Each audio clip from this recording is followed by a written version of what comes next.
Today's video will rock your world and change your entire life if you allow it to.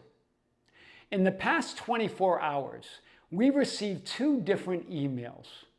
One of you talking about how you just recently became homeless over the last few months and that you've been affirming and imagining a new life where you have your own place and money and friends and all of that.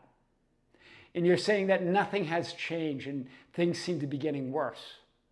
And then an email from another one of you that described an absolute masterclass in manifesting your dream life. How you went from homeless and sleeping in your car to living the life of your dreams by literally doing one thing. So I want to show this today, what this person was doing, both of them imagining and affirming, but one of them actually knowing themselves as the source that they are and going from being homeless and sleeping in her car to manifesting the life of her dreams. She noted that she celebrated her 42nd birthday homeless and broke, living in her car, sleeping in her car, to then manifesting the dream, her dream life, of living and teaching in South Korea. She did one thing that changed everything, and we're going to share this today. She says here, less than 5 months after making that declaration, we're going to talk about her declaration, her affirmations, and so forth. My feet touched down on South Korean soil. My employer paid for my flight, gave me a private apartment, covered my utilities, helped pay my health care, handed me the life that I once believed was impossible. I love the idea of the words she used here, handed me, source. The power, the creative power that you are, hands you everything, already gave you and made you everything is all that is. It comes through the people, events, and circumstances many times in your linear physical experience. But it's you as source. I love the idea that she said, handed me. My dream had been to celebrate my 43rd birthday in South Korea. I celebrated it in Seoul. Keep in mind, she celebrated her 42nd homeless without a penny. I want to show this today. Very powerful masterclass in manifesting everything and how it contrasts to the current situation of one of you that's talking about that you've recently been homeless and you're trying to manifest or affirm your way out of it. What's the difference? What did she do differently? This is going to really help you, this person that described their situation in an email to us. She manifested miracle after miracle, from homeless and sleeping in her car to living her dream life. Job, paid housing, flight, utilities. This will absolutely change your life. She says here at the end of 2023, everything unraveled. I lost my job. I lost my apartment. By December 2024, I was homeless, surviving through winter in my car. I celebrated my 42nd birthday alone, inside the vehicle, telling no one because the shame was unbearable. This idea of shame and unworthiness. She says here, every day carried the weight of uncertainty.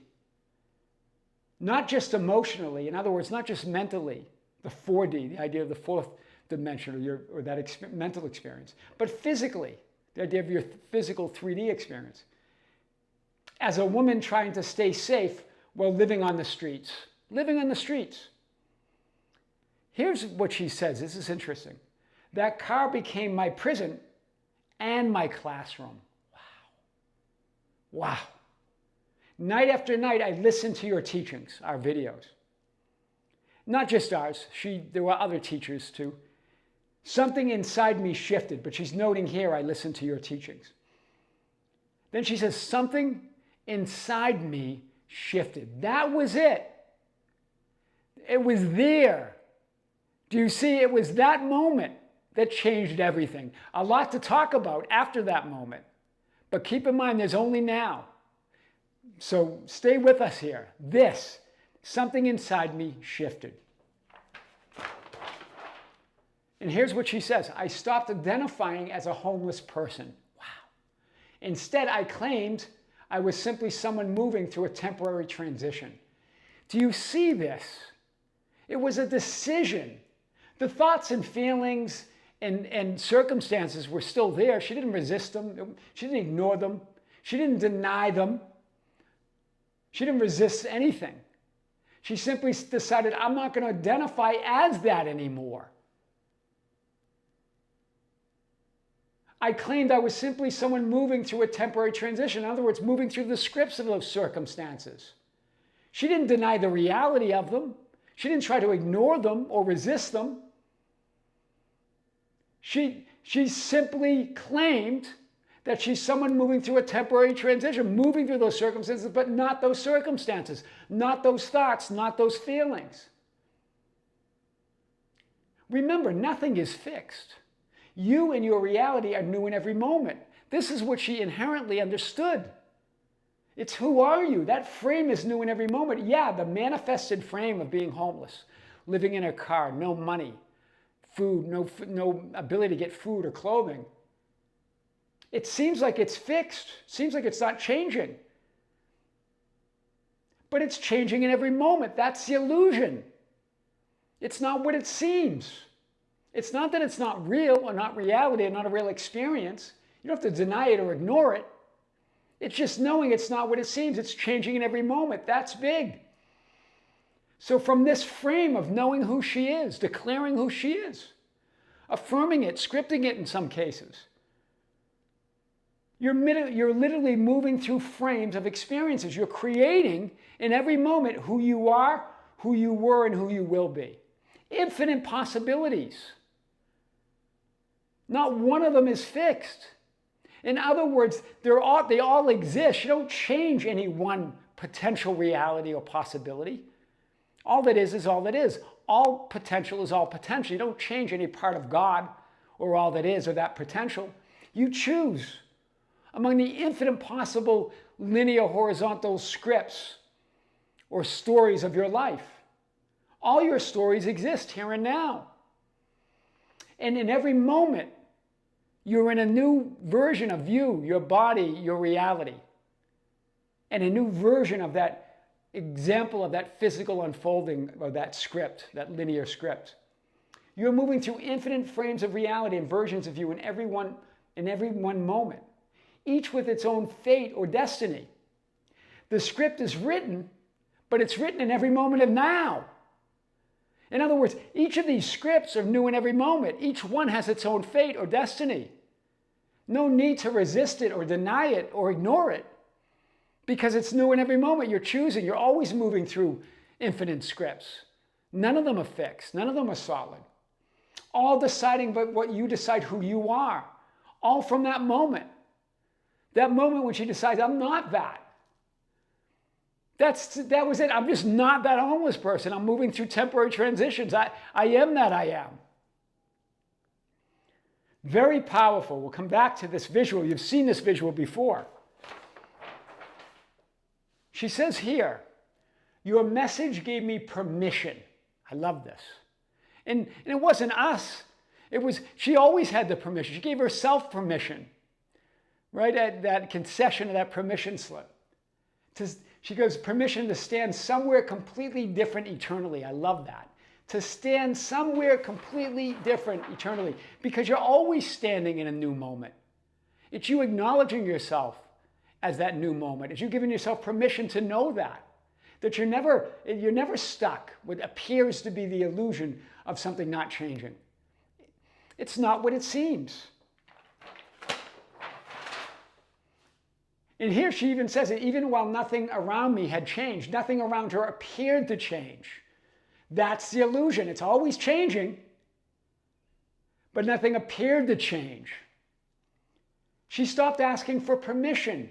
She became the proof. Do you see? She became the proof. She took a stand in I am that which I desire to be no matter what. It's a knowing. Some of you are asking, well, what's the difference if thoughts and feelings don't create or are not source of your reality? Remember, they're creative, but they're secondary causation. They're not source or cause, you are. Knowing is beyond all thoughts and feelings. It's a state of being, a state of knowing who you are. It can be translated into a thought of conviction, but it's absolute conviction itself. It can be translated into a feeling of confidence or conviction. She's in that frame of what has never been and will never be and only exists here and now. She understood. Yeah, it appears that nothing's changing. That's the illusion, but it's all changing. She says here, I began declaring that I am always provided for. Great affirmation. I'm already who I desire to be. She goes, I watched the Pool of Bethesda scene from The Chosen. We've talked about the TV show The Chosen. The TV show that's about the life and teachings of Jesus Christ, or your Christ consciousness, or your I am awareness. And we've talked about this scene before. John 5, Jesus at the pool, healing the paralyzed man. Well, she watched it over and over again until she says this. This is powerful. Until Christ's words became personal. Wow. Listen to her wording. She goes, get up and walk. Get up and walk.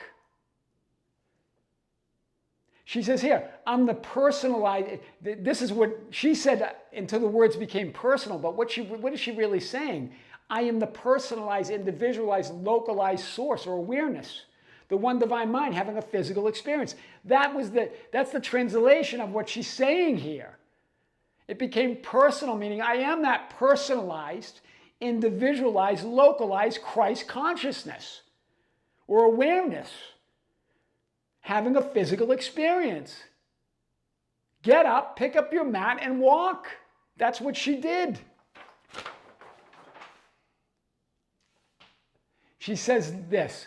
That moment that identity changed, or she says, the moment that identity changed, my outer world began changing with it. Yes, it's law. Yeah, and it's always changing.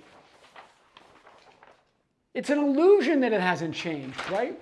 It's the perception of who she is and what reality is. That's what changed. It's all already there. She already is all that is. She became aware of that, seeing it. It doesn't change out there. It's your perception of who you are. You're already the simultaneous versions of all potential versions of you and realities. All possibilities are already there. It's you seeing yourself from a different vantage point or viewpoint or perspective. All potential realities exist simultaneously all at once. She didn't change reality out there. She chose her desired one, chose to see that, perceive that. All versions of her reality, scripts, film roles, experiences are all already here and now. Whatever you want to call them. We've referred to them by all sorts of names. They're all there. She says here, a YMCA employee and her husband paid her membership at the YMCA unexpectedly so she could shower each day.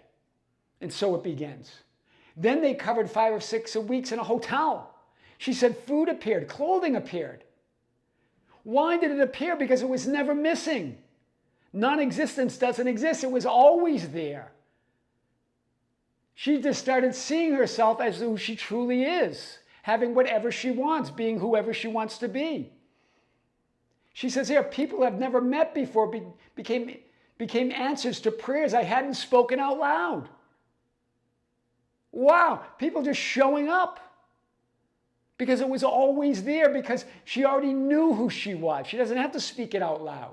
It's not about spoken words and affirmations and so forth. You can certainly do that. All possible scripts of your life, stories of your life, film roles, frames of experiences, realities exist here and now.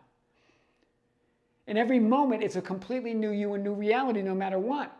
You create the linear story or the bridge, as some refer to the bridge of incidents, to make space-time sense of it all. You create the bridge.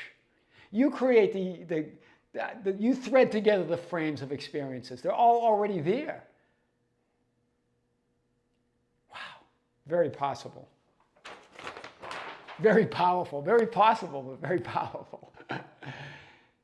Then she says, with no money, no opportunities, no connections, absolutely no logical path forward. Of course, it's not logical or rational. I made one unwavering declaration: God put me in self-career. Then I affirmed I am self-career, and self-career is welcoming me.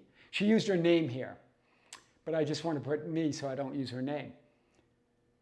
Just a week and a half later, it opened the door to a year-long teaching opportunity.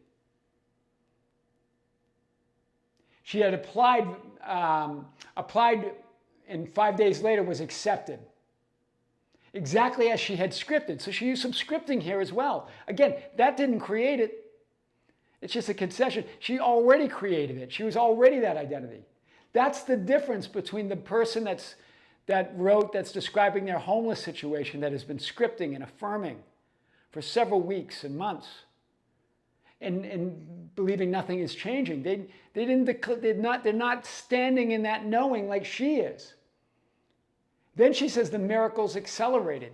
Donations and gifts of money from others, tuition paid, upgraded laptop, brand new luggage. She took the teaching course and graduated 97% at the top of her class. She says here, I am the infinite owner of my consciousness, and I now having the money to pay this deposit. So the money appeared. Just declaring it. That's one way to declare it. It's a powerful affirmation. Just make it yours like she did. Then she says, on a whim, I sent an Instagram message to a celebrity that had millions of followers. Out of millions of followers, this person replied and sent her a donation, paid for half her tuition. Wow. Then interviewing for teaching positions, she received an offer, then it disappeared as a previous teacher decided to stay. And she says here, for a moment, the old fear tried to return. But I refused to let the visible world become my authority. I held my assumption. In other words, those circumstances, the thoughts and feelings around those circumstances, have no power and authority. They're not source. They're not cause. You are. They're there. But you're the proof, not them. She wasn't ignoring them or saying they're not real. She was simply denying them the power and authority over what she knows and believes to be true of who she is and what her reality is. Like Jesus in front of Pontius Pilate in Scripture, the night before his crucifixion when they captured him. You would or could have no power and authority over me unless it's given from above. This is what she's declaring here. She's not denying them. She's demonstrating the true meaning of denial. You don't deny the existence of 3D and try to ignore it and say it's not real. It's just not what it seems. She denies it any power and authority over her and her reality. 10 minutes later, after my final interview, another offer arrived. She said, the right offer. Of course. She says, today I've been living for 10 months. I've been living here for 10 months. In the restoration, I love the word restoration, because you're restored. In every moment, you're restored. It's continual forgiveness of sin. You're restored to who you've always been. Everything, everywhere, all at once. You already are all that is. Has touched every part of my life. Without dieting, she talks about her physical situation, or intense exercise, my body naturally released 40 pounds. I love that word, that released it. In fact, it wasn't even that old body. It's a new body at every moment. She just moved to a new version of her, a new body in every moment that became that ideal weight that she wanted to be. You're always moving through frames. At every moment, the script is changing into who you decide you are. And you create that linear physical unfolding, frame by frame. from the vertical as it unfolds. She moved through frames and versions of herself to her ideal weight. Wow. She said even recently, when uncertainty surfaced regarding next semester's placement, her teaching placement, she caught herself slipping into fear. Then she says, I remembered the law. I returned to what your teachings helped anchor in me. It is already done. I no longer negotiate with fear. She doesn't negotiate with reality. She doesn't negotiate with her thoughts or her feelings or anything. She declares. She said, Tom, I'm sharing this because of your unwavering commitment to teaching the sovereignty of consciousness. And that those teachings became a lighthouse during the darkest season of my life. You reminded me that I didn't have to earn worthiness. I didn't have to fix myself before my life could change. She says here, I was a complete mess. I doubted. I cried. I questioned everything. I was homeless. And here it is. Yet, all I ultimately needed was the willingness to claim who I truly was and allow the infinite I am to arrange everything. Wow. It's the willingness. Remember, many of you say, well, how do I believe? It's not even about that. It's the willingness to believe. It's the willingness to know your true nature. The physical circumstances will always seem to shake you up or seem to be shaking you up or challenge your knowing. But it's that knowing, the willingness, her will, not your will, but mine, not my will, but yours be done. Her willingness to connect with that infinite consciousness that she is. I went from living in my car to living my dream life. That's the one thing. It reminds me of A Course in Miracles, where it says the miracle abolishes the need for lower order concerns. It's an out of order time. It's an out of order pattern or time interval, where ordinary considerations of time and space don't apply. And it says here, I will rearrange time and space for you. That's powerful. She's rearranging everything through her own I am awareness, her own awareness of being that which she desires to be. It's your I am consciousness that rearranges everything. I will rearrange or arrange time and space to align with who you say you are here and now. Wow, very powerful. I went from living in my car to living my dream life. I did one thing. And again, yeah, she mentioned scripting and some affirmations. But what's the difference between those of you that have been scripting and affirming for months and months? She showed you what the difference is. It's not those that do anything. You can create your own. I've always said affirmations and scripting and processes and techniques can be powerful, but they're a tool. They don't create and they're not source. You are. Your source and you create it all. Yet she says, all I ultimately needed was the willingness to know, to claim, declare who I truly was and allow the infinite I am to arrange everything else. Wow, that's powerful. I went from living in my car to living my dream life. I did one thing. I am your host, Tom Kearin, and these are the studios of Be Something Wonderful and the Tom Kearin channel, where we help you level up and become the best version of yourself. Creators, be sure to join us for our next live event at the end of this month of July on the Be Something Wonderful membership channel. We're going to have our 44th live event or live stream where I answer your questions as you ask them. Always a lot of fun. Stay tuned. We've already announced it. We'll give you a reminder. It's at the end of this month, the last Sunday in July. With great love, with great light and infinite gratitude, this is Tom Kearin here in the studios of Be Something Wonderful on the Tom Kearin channel. Until next time, we'll see you soon.